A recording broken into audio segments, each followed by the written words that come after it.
Сәлем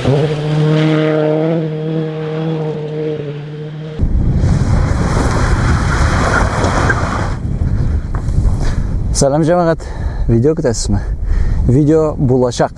Мен бүгін ауылда, мында тұтмай, мында рахат. Шуңа фырсаттан файдаланып көмең әйтмеші, сізге қазір ауыл вайбы таратачақмын.